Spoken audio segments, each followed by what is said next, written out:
Straight from the Department of Agriculture, Regional Field Office No. 5, San Agustin, Pili, Camarines Sur. Alamin ang mga bagong impormasyon, proyekto, pulisiya, teknolohiya at mga kaganapan sa agrikultura sa Bicol. Dito lang sa Umasenso Online. Magandang araw mga ka-Umasenso! Tara na't manood at makinig ng Umasenso sa pagsasaka at pangingisda. Dito lang sa Umasenso Online. Ako po si Bettina Belen mula sa Regional Agriculture and Fisheries Information Section. Maraming salamat po sa mga patuloy na sumusubaybay sa Umasenso Online kung saan kayong mga magsasaka at mangingisda ang bida. I-like at i-share nyo po ang ating episode ngayong umaga gamit ang hashtag Umasenso Online at hashtag AgriBalita sa Bicol. Live din po tayo ngayon sa aming official Facebook page at YouTube channel Department of Agriculture Bicol at Facebook account Agriculture Bicol. Mapapakinggan niyo rin po ang Umasenso Online sa 87.5 FM DZCC at FMR University FM 94.3. Samahan niyo po ako ngayong umaga sa isa na namang talakayang siksik, liglig at umaapaw sa impormasyon at kaalaman sa pagsasaka at pangingisda. Congratulations to the Regional Agriculture and Fisheries Information Section or RAFIS for coming up with this online magazine show featuring DA Bicol's programs, policies, technologies, and updates on agriculture. Iniimbitahan ko po kayo na manood ng Umasenso Online tuwing Lunes alas 10 ng umaga. Please also like and follow our social media page, Department of Agriculture Bicol. Lalakas at sisigla, putis mo ay gaganda. Makakatipid ka pa. Kumain ng gulay, katawan ay gaganda. Kumain ng gulay, katawan ay gaganda. Kumain ng gulay at ikaw ay sisigla. Magtanim ng gulay ng laging sagana. Magtanim ng gulay dahil buhay mo'y mahalaga. Nagbabalik ang Umasenso Online. Mainit na usapin ngayon ang pagtaas ng presyo ng asukal sa merkado. Kaya naman, isinusulong ng kagawaran ng pagsasaka sa Bicol ang pagtangkilik sa ibang alternatibo o uri ng asukal tulad ng muscovado. Panoorin natin ang naging panayam ng OIC Chief ng Regional Agriculture and Fisheries Information Section na si Ma'am Lovelia Guerin, kay Maricel Base, ang presidente ng Pulangi Organic Calamay and Muscovado Producers Farmers Association, producer ng organic muscovado sugar sa Bicol. Magandang umaga mga ka-Umasenso. Isa naman pong mainit na issue ngayon na pinag-uusapan ay ang supply ng asukal sa merkado at maging ang napakataas na presyo nito. Kaya naman nandito po tayo ngayon kay Miss Maricel Base, owner ng Arims Muscovado Milling Facility dito po sa Barangay Balaba, Pulangi, Albay. Good morning, Ma'am Maricel. Good morning, Ma'am Love. Salamat po sa pagbisita. Ikwento mo naman sa amin kung bakit napili ninyo yung Muscovado at na negosyo. Ito man pong, itong sangkaka at muscovado. Ang sangkaka po talaga, nakagisna na namin na ito po ang hanap buhay ng aming mga magulang na hanggang makapag-aral po kami, hanggang makapag-asawa na. Nung ilipat na po sa amin ni Mr. yung gilingan po ng parents niya po, yun po, ang nag-umpisa po kaming mag-muscovado sugar na kung saan po yung sangkaka po dati, hindi po siya makakabili ng 1 kilong bigas. Samantalang po ngayon na hindi po masyadong mababa yung sangkaka, ang basta po para sa akin, mas madami na din pong nakapagpatapos ng pag-aaral, nakagraduate na po yung mga anak nila sa paggawa po ng sangkaka at muscovado sugar. Marami na po pala kayong nasusuplayan na mga supermarket nitong Muscovado. Saan-saan na po nakakarating ang Muscovado product? Sa ngayon po ma'am, may ano po, ang pinakang-una pong market yung Daet, Camarines Norte, Batangas, may Sariaya, Quezon po. Sa ngayon pong ito pong 2022, ang medyo maganda pong market na binigay ni Lord sa tulong po ng DA. Na yun po, nag-trade fair po ako sa DA, nakita po ako ng LCC Supermarket. Kaya po sa ngayon may LCC Supermarket na pong sinusuplayan ang Arins Muscovado Milling Facility. Nasa 6 na pong store. 2 sa LCC Tabaco, 2 po sa Legazpi, Ayala, Legazpi at yung luma pong LCC Supermarket sa Legazpi, Ligaw at Pulangi po. Ito pong product ninyo, ano pong dinadala niyang pangalan at magkano po ang presyo ng itong mga pack, ano po yung mga variants na available and mga package na available? Yung available po na itong available pong nasa supermarket, nasa LCC Supermarket ay 1 kilogram po. 135 po ang 1 kilo sa LCC Supermarket. Ito naman pong 500 grams, 68 pesos lang po ang bigay namin. Tapos yung sangkaka po, 55 po ang kalahati. Talagang mainam naman talagang pamalit ang Muscovado, di ba? So ano naman po ang contents ng Muscovado na wala sa ano ba ang benefits niya kumpara doon sa refined sugar?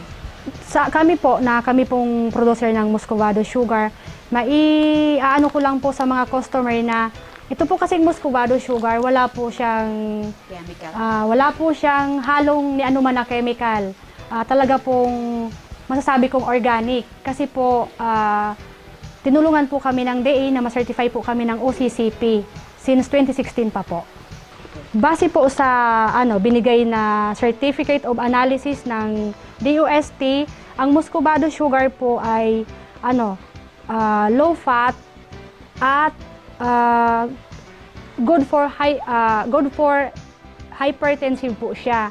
Tapos po yung sa yung sa carbohydrates niya po is very good source of carbohydrates po ang Muscovado sugar.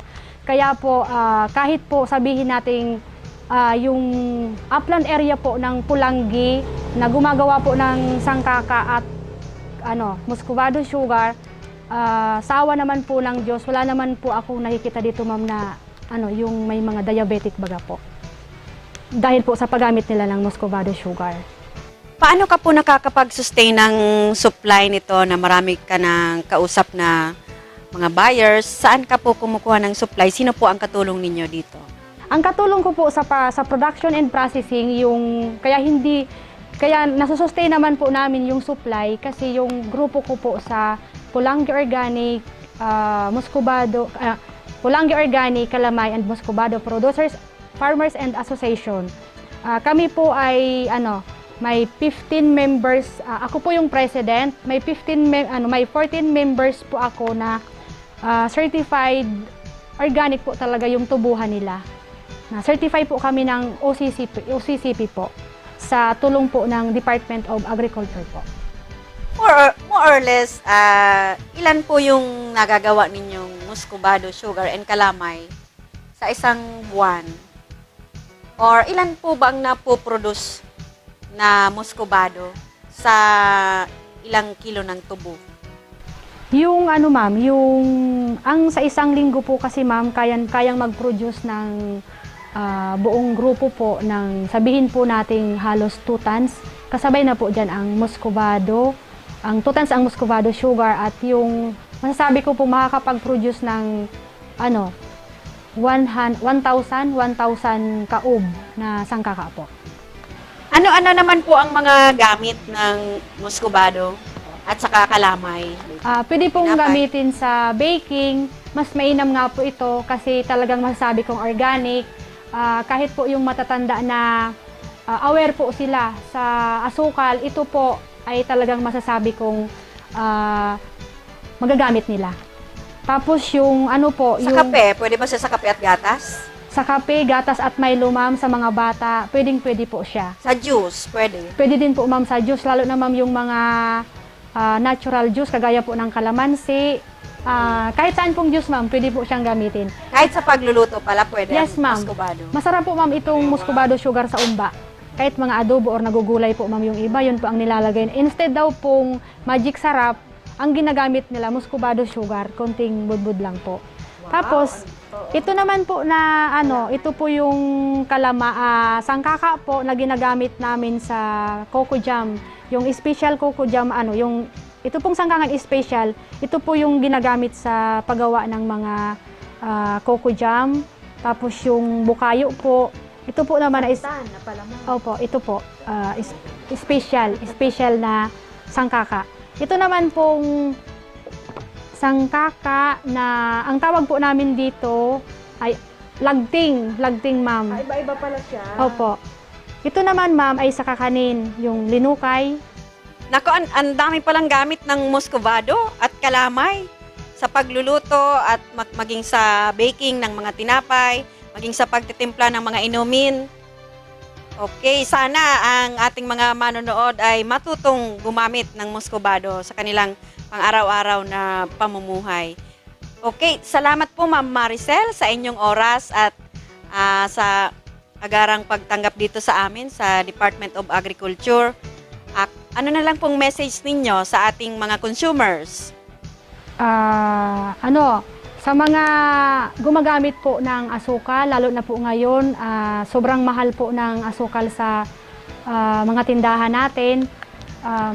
Available na din po ito sa LCC Supermarket, sa Kadiwa po sa DA, tapos sa mga Naga, Dait, mga palengke po, mayroon na din po kami dyan. Supplier po kami ng Camarines Norte at Camsorbin po. Hindi po matapos-tapos yung pagpapasalamat ko sa DA kasi po sobrang hirap ang dinaanan, nag-pandemic, nagbagyo, pero po yung Department of Agriculture, hindi po sila nagsawang tulungan kami. Pati po yung grupo ko na maiayos po yung produkto namin, na maging organic certified po kami. Lahat po yan sa tulong po ng Department of Agriculture, kay Sir Rodel Tornilla, kay Ma'am Nini at sa mga iba niya pong staff. Sa lahat pong natanggap po namin na mga suporta, kay Ma'am Gigi po, local government unit of Pulangi, sa pamumuno po ng aming mayor na si Raymond Adrian Salcida, sa aking boss pa din na si Mau June Mariscotes. Maraming salamat po. Okay, maraming salamat po, Ma'am Maricel Base. President po siya ng Pocamprofa dito po sa Barangay Balaba, Pulangi, Albay.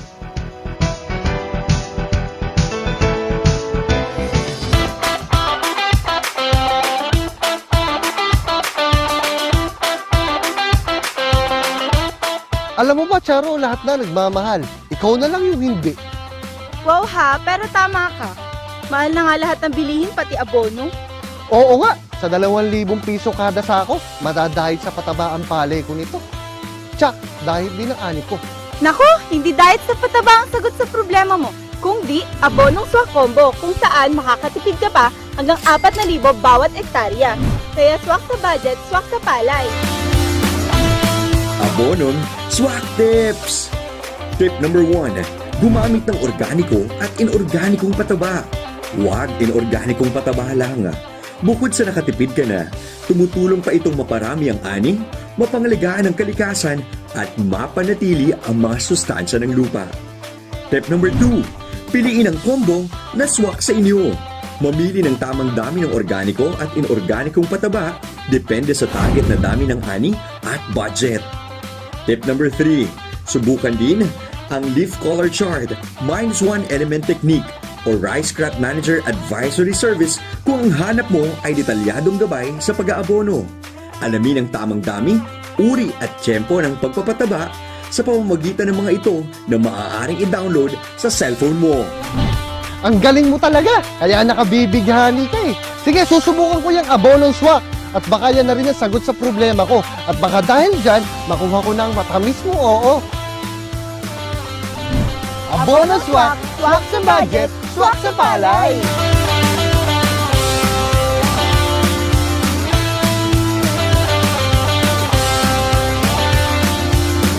Nagbabalik ang Umasenso Online para sa ating mga umaarangkadang balita. Mga magsasaka sa Santo Domingo, Albay, ramdam na ang benepisyo mula sa solar-powered irrigation system na bigay ng DA Bicol. Narito si Jason Gonzalez para sa detalye. Hindi lang pang-agrikultura, pang-pamilya pa. Ito ang kabuuan ng pahayag ni Jason M. Balasta, presidente ng Santa Misericordia Vegetable Farmers Association o SAMI-VEFA ng Barangay Santa Misericordia, Santo Domingo, Albay sa mga benepisyo na kanilang tinatamasa ngayon simula nang itayo ang Solar-Powered Irrigation System o SPIS na bigay ng Organic Agriculture Program ng Kagawaran ng Pagsasaka. Ako po si Jason Balasta, presidente po kan SAMI-VEFA, Santa Misericordia Vegetable Farmers Association. Anak lang po kan member kan SAMI-VEFA, nagpa-practice po kan pag-organic farming. Nagtama po kami kan vermiworm. Saro man po kami digdi sa mga beneficiary kan Social Action Center dahil saro po naman ng mga programa nila sa pag-organic. So, nakulaon pong pagbabago na inot naman sa mga farming na inot talaga. Number 1, tubig ang pangangailangan kan sarong tinanong. Nakulaon pong bagay na maka-avail po kami kini yung solar power irrigation. Ayon sa Regional Focal Person ng Organic Agriculture Program at Hepe ng Agribusiness and Marketing Assistance Division o AMAD na si Adelina Nene Losa, ang SAMI-VEFA ay nabigyan ng SPIS na nagkakahalaga ng 850,000 piso. Ang SPIS ay gumagamit ng init ng araw lamang upang mapatakbo ang irrigation system sa sakahan at kabahayan sa gitna ng mga kinakaharap na epekto ng climate change sa ating kapaligiran. Ito ay upang suportahan ang mga magsasaka ng Santa Misericordia sa problema nila sa patubig sa kanilang gulayan ng kamatis, talong, upo, pechay, mais at pakwan. Magagamit din nila ang SPIS sa kanilang vermiworms at paggawa ng organic concoctions bilang pataba sa kanilang mga pananim. Aabot sa 30 ektarya ng sakahan ng iba't ibang gulay ng 37 magsasaka na miyembro ng asosasyon ang mabibigyan ng patubig ng SPIS. Ako po si Jerry Bonastaw, kan Santa Misericordia, Santo Domingo, Albay. Araw kaning may SPIS, lalong guminan sa muyang pananom, ikan so dahil kaya na dahil po sa SPIS, naglangkaw mo po sa muyang produkto. Kung po ka nagkaigwa kaming SPIS, nagkaigwa po kay maray na pag-unlad sa mga tinanom. Salamat po sa DA sa pigtaw nidang SPIS sa muyang mga paroma.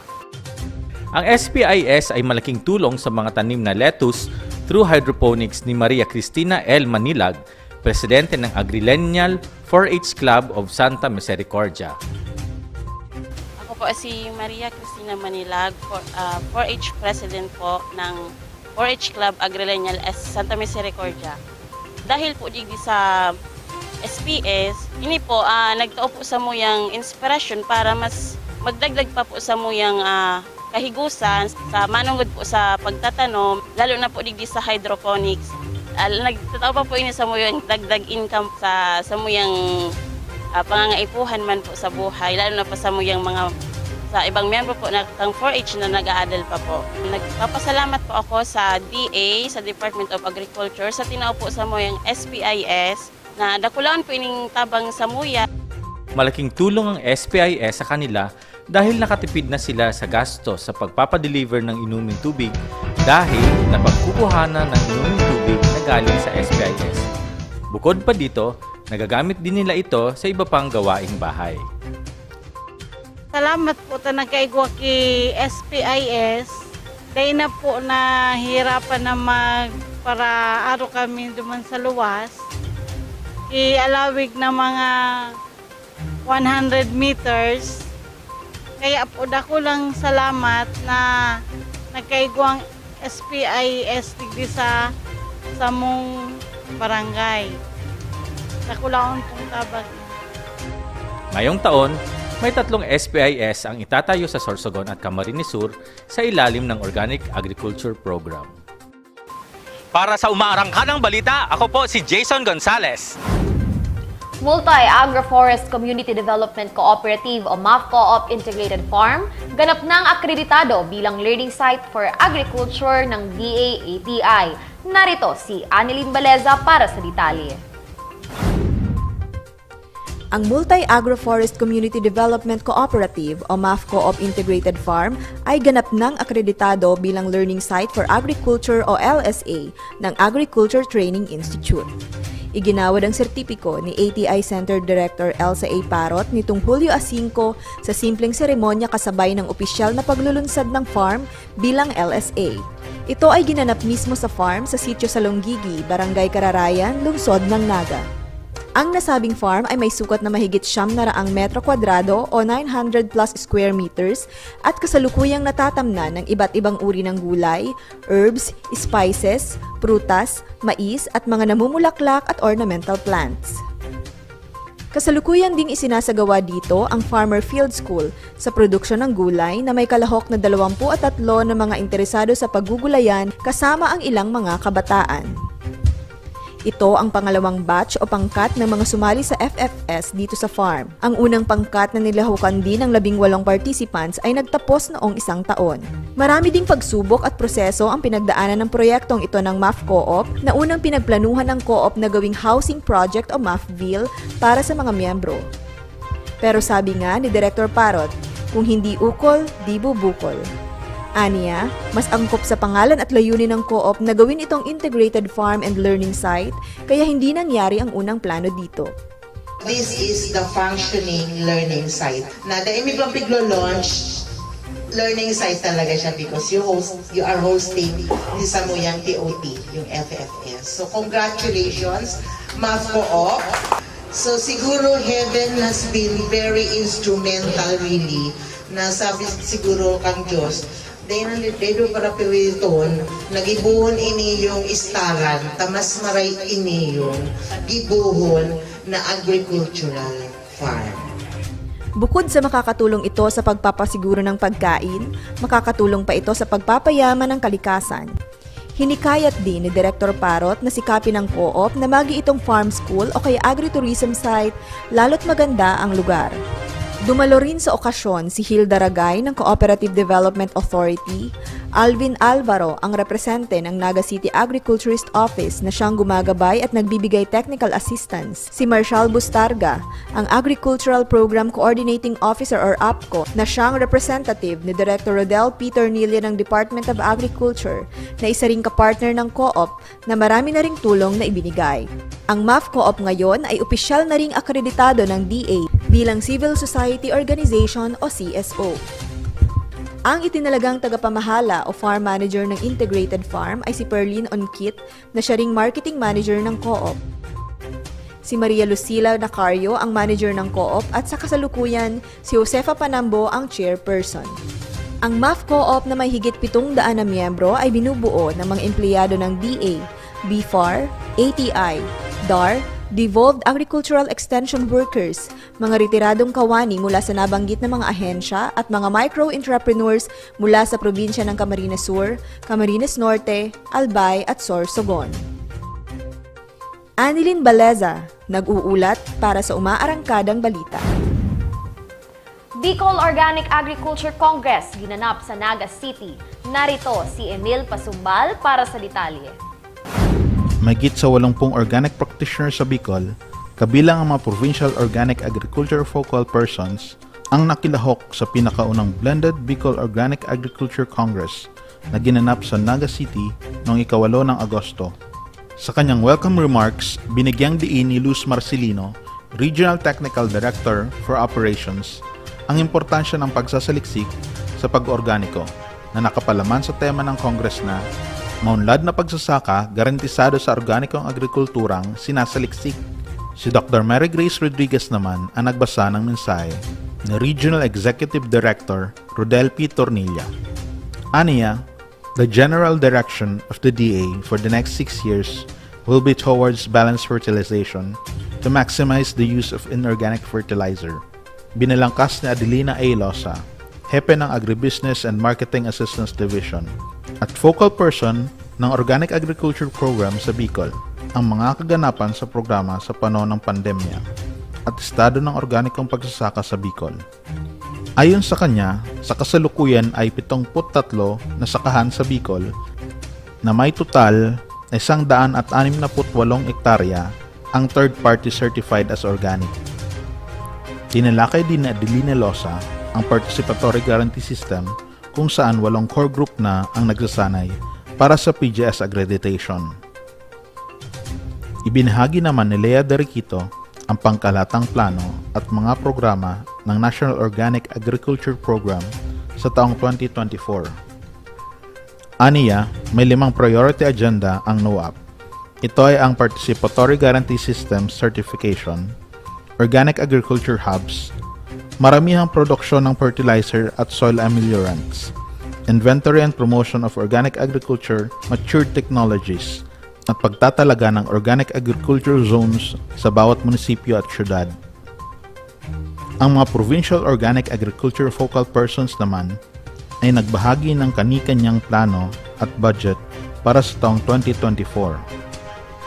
Para sa Albay, si Engineer Cesar Cordonete, si Edwin Benavides naman sa Catanduanes, Ador Sanchez sa Camarines Norte, Luisa Almonte sa Masbate, at Algeron de Terala sa Sorsogon.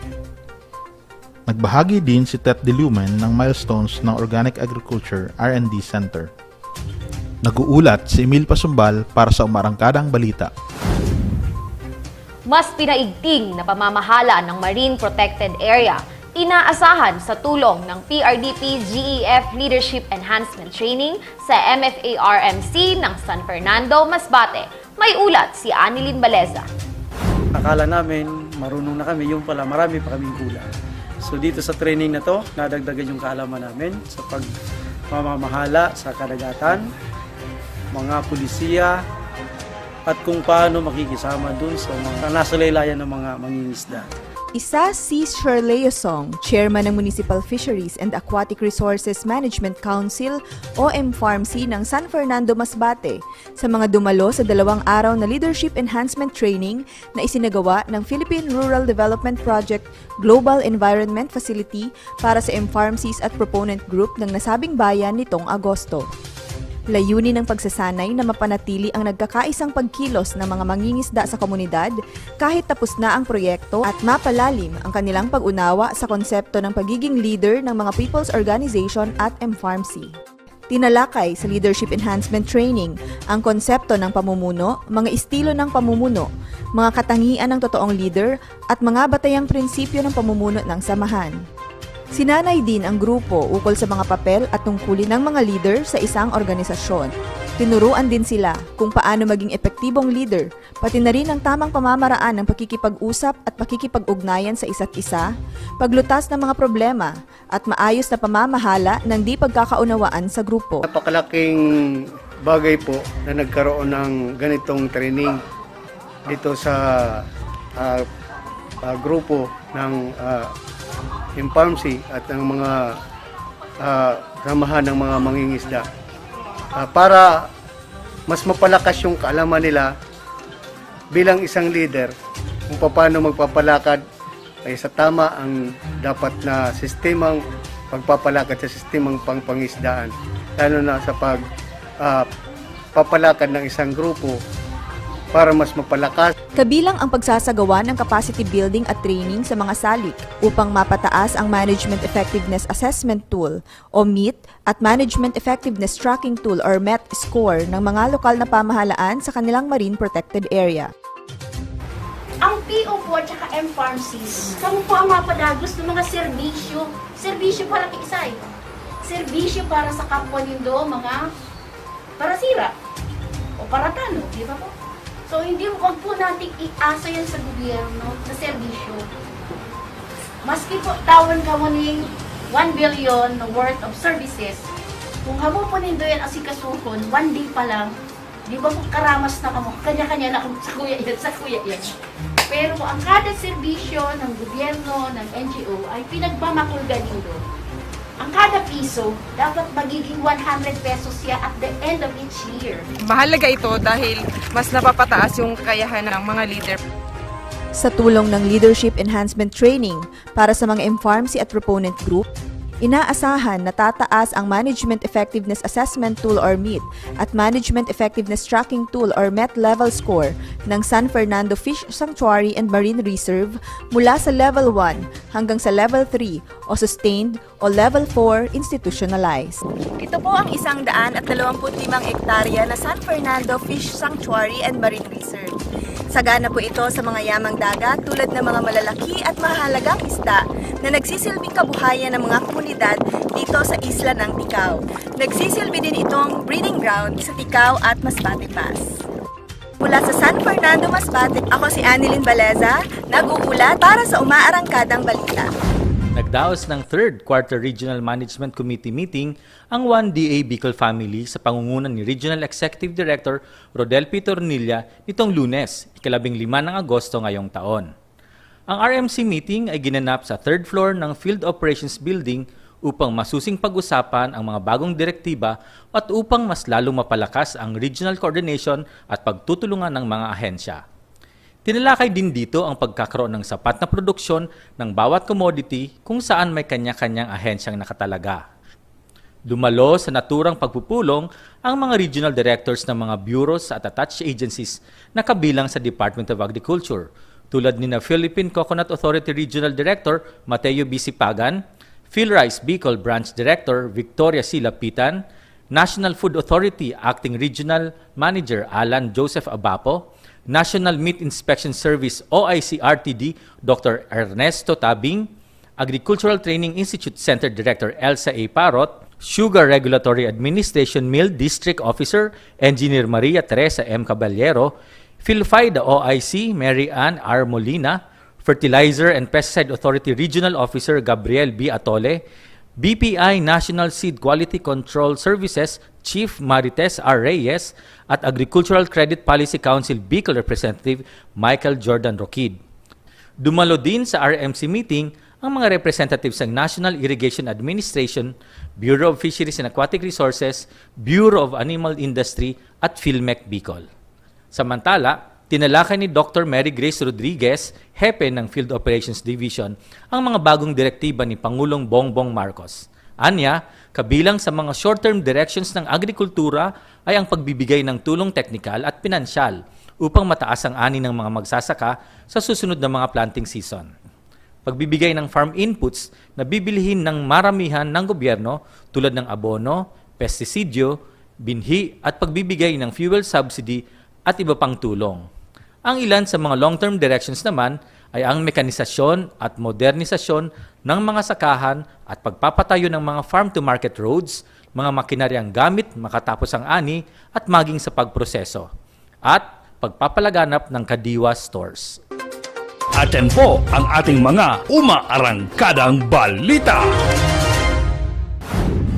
Anong baon mo? Meron akong cookies, juice, at chips. Ikaw? Meron akong apple, biscuit, water, at puting mais. Puting mais? Bakit meron ka ba? Sabi kasi ni Mommy, ang puting mais ay sagana sa nutrisyon. At nagbibigay sa akin ng energy. Pagod na ako. Buti ka pa, mabilis ka tumakbo at di ka mabilis mapagod. Kaya nga lagi akong kumakain ng puting mais para iwas sakit at pure energy para sa batang maliliit. Ito, kain ka din. Nagbabalik ang Umasenso Online.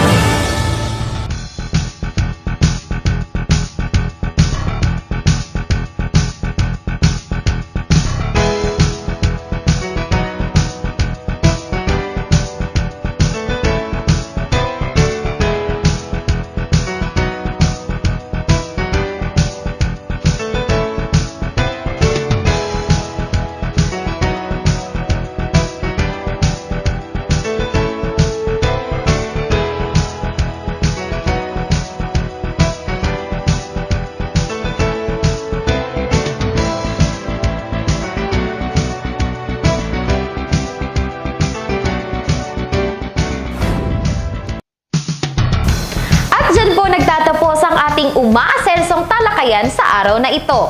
Muli po kaming nagpapasalamat sa aming mga masugid na taga-subaybay. Magkita-kita po tayo muli sa Lunes, alas 10 ng umaga. Maaari niyo rin pong mapanood ang replay ng Umasenso online sa Department of Agriculture Bicol Facebook page at YouTube channel and Agriculture Bicol Facebook account. Mapapakinggan niyo rin po kami sa Broadcast Center ng Camarines Sur Polytechnic College's 87.5 FM DZCC at FMR University FM 94.3. Sama-sama tayong matuto, makibahagi at umasenso sa agrikultura. Dito lang sa Umasenso Online.